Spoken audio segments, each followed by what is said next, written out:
All right, hey, what's going on, Guardians? Narlord here, and we're back at it again for another YouTube video. The day one raid is upon us. Pretty soon, we're going to be running into Val the Disciple for the first time, and I know what you guys are probably thinking. You're like, oh my god, Narlord, what should I run? And I'm going to tell you what I am going to run, and I'm going to give you some options, and by no means are these the only options, but hey, this is what I'm bringing in with my team.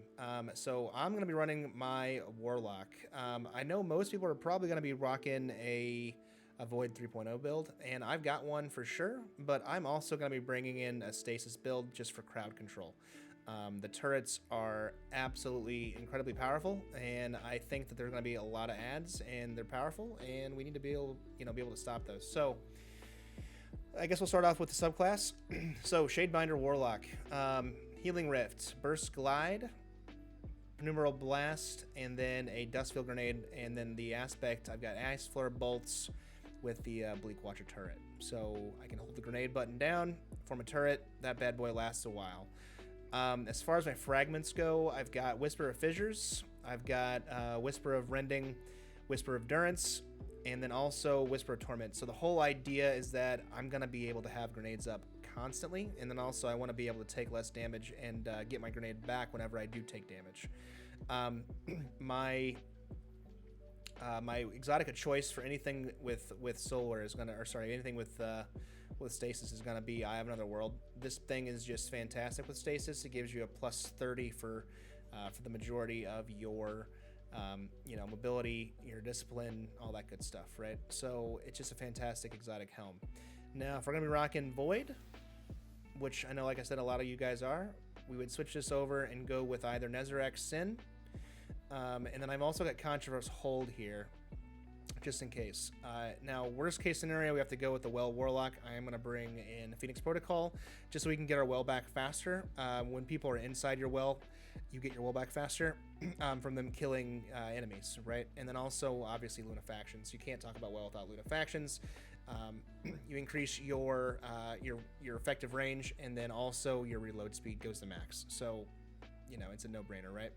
As far as the weapons go, a couple things. So I think there's probably going to be some champions in the raid next or tomorrow. So I'm bringing in a little bit of everything. So I've got a good hand cannon. There's a lot of them out there. Fatebringer, IS Luna, Annual Skate. A ton of different hand cannons you guys can bring in. Personally, I like my IS Luna quite a bit.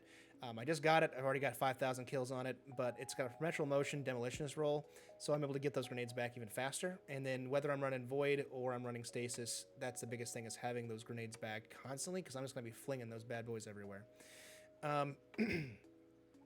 The next thing, one shotgun, just in case we have to do some kind of damage phase in a well with slug shotties. That's happened multiple times before, and I think that might happen again, so I'm bringing in my heritage with Reconstruction Recombination.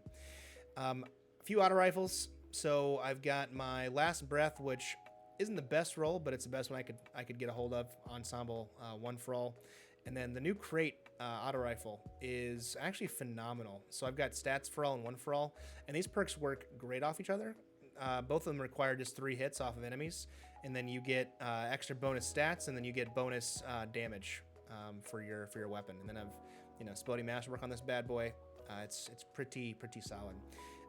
You're gonna want for sure a couple scout rifles. So I'm bringing in Hung Jury, and there's a lot of scout rifles you can bring in. I know Fallout was talking about Night Watch, and that's a fantastic scout rifle as well. I personally just like my Hung Jury with the Eating Up and Explosive. If you have rapid hit, that's even better, but heating up is still pretty good. And yeah, so I'm bringing that in for sure with the new scout rifle, the Perseus. This thing just looks awesome and it sounds great, and I've got a rapid hit explosive payload roll on this bad boy, so I'm definitely bringing this in to play around with.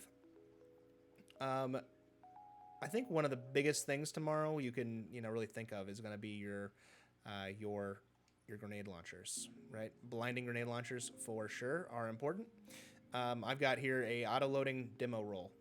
It's fantastic. You shoot it once, blind everything in the room, and then throw it away, and then it reloads itself. Enough said, right? Osseo Striga is the new exotic for this season, and it is extremely powerful. extremely powerful for crowd control. It's really easy to use. You really don't even have to aim the damn thing. It's just a damn good submachine gun, and those are also going to be used for stunning those champions. So like I was saying with the champion mods, something for overload, something for barrier, and something for unstoppable. And then last but not least, Outbreak Perfected. This is something that I haven't really used a whole lot, but I know in other raids, teams have crutched this pretty hard. With all 6 players using it, you can really dish out quite a lot of damage, and something that definitely can't be overlooked.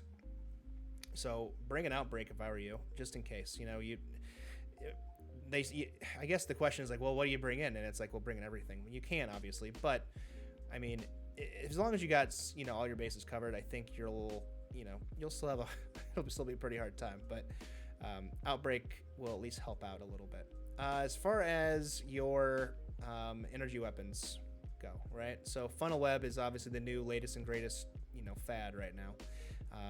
And for a good reason. It puts out a lot of damage. It uses volatile rounds with Void 3.0, which is just phenomenal.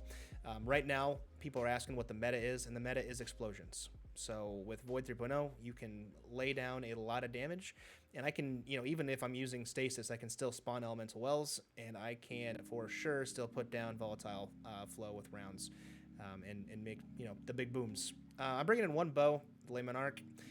One of my favorites. It's great for champions. I think it will 2-shot a champion shield. Now that this is the anti-barrier bows this season, so I'm bringing that in.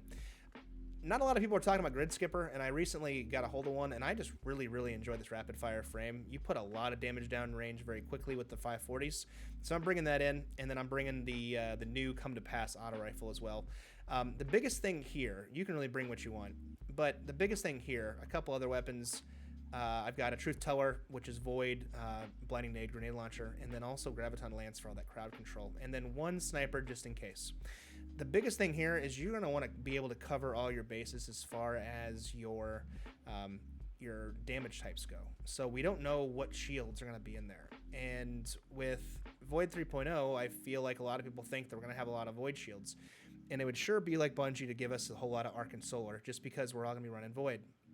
So I'm making sure I bring in, I got a couple things that are Arc. So I've got my contingency plan, which is my my 260 Scout. And then I've got that, like I said, the Come to Pass auto rifle. And then I'm bringing in one Solar Pulse rifle. The Agma PR6 is phenomenal. I watched the Cool Guy video a couple days ago, and I opened my eyes to this bad boy. I got Dragonfly and heating up on it.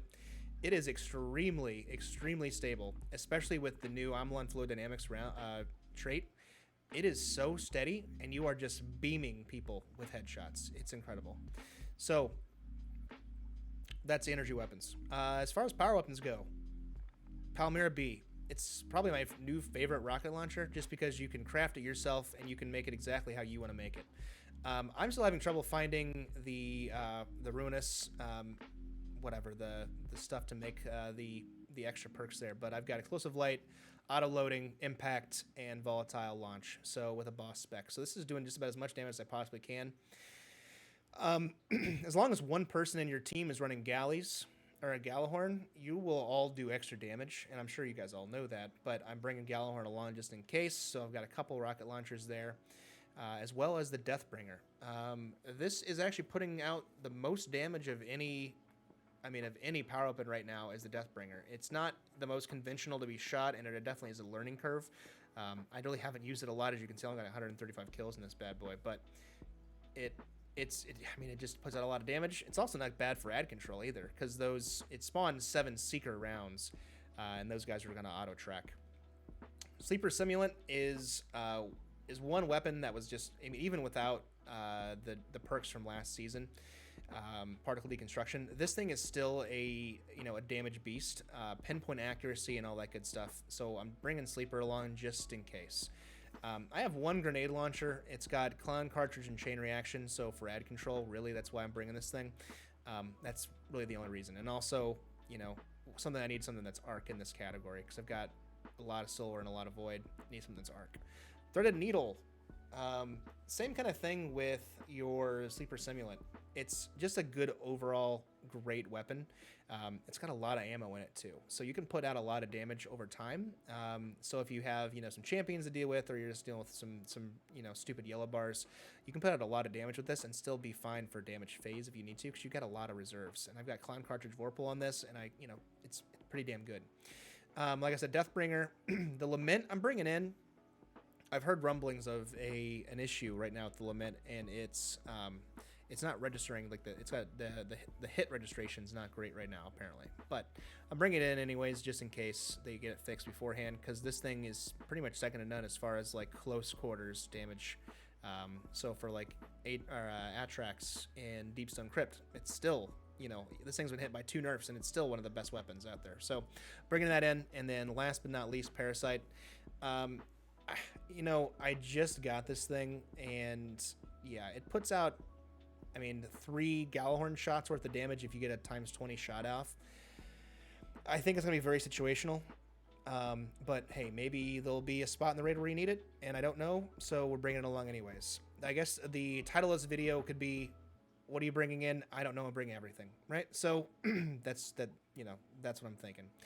As far as armor mods, if we're rocking your Void or your Stasis, people have this set up right now for Stasis, but I've got my Elemental Ordnance and Kinetic Siphon, so we're able to at least produce some orbs, and then also produce wells on your grenade funnel blows. Well of Tenacity is going to give you a 40% damage reduction when you pick up a Void Well for 10 seconds. You've got Fontamite, and I've got the Solar Damage Resist mod on there, which is going to give you Solar and Arc, and then also this is a Void chest piece, so I'm able to rock all 3 as well as a Sniper Damage Resist. Plus, Fontamite's going to give you a damage boost for, I believe it's 10 seconds as well. Volatile Flow with double rocket launcher perks. These are only going to cost 1 this season, which is fantastic. So, when you can, or you're using a rocket launcher, stack those bad boys up and throw on Volatile Flow. And then last but not least, on our bond, we've got Overload Grenades. So I can stun Overload champions with my Void Grenades, Elemental Armaments, and then Suppressive Darkness. This is one of the new perks this season. So whenever you suppress a combatant, you also weaken them, causing them to take additional damage for a short time. So that is pretty cool, and we're bringing that along as well. We can change these up throughout the raid if we need to, but that is the stuff that I'm bringing in for day 1. I'm looking forward to it. Looking forward to finishing it tomorrow, because those emblems look absolutely fire. I appreciate you guys checking out this video. I know this is kind of a short, quick one, but I'm going to go to sleep here pretty quick and get ready for the raid tomorrow. I need to try to get ready for this damn thing, right? So if you guys could do me a favor and like, comment, and subscribe on the video, that would be phenomenal. If you, like I said, if you want to see more of this kind of content, subscribe. And then we are also live on Twitch every Tuesday, Wednesday, and Friday. Sometimes on Saturdays we're doing some lore reading and that kind of stuff, because your boy's a lore whore. So yeah, stop on by the Twitch stream. We're live at twitch.tv/IKnowOurLord, and I'm gonna go ahead and have all this stuff down in the description for you. Other than that, keep it real. Good luck tomorrow, and we'll see you guys next time.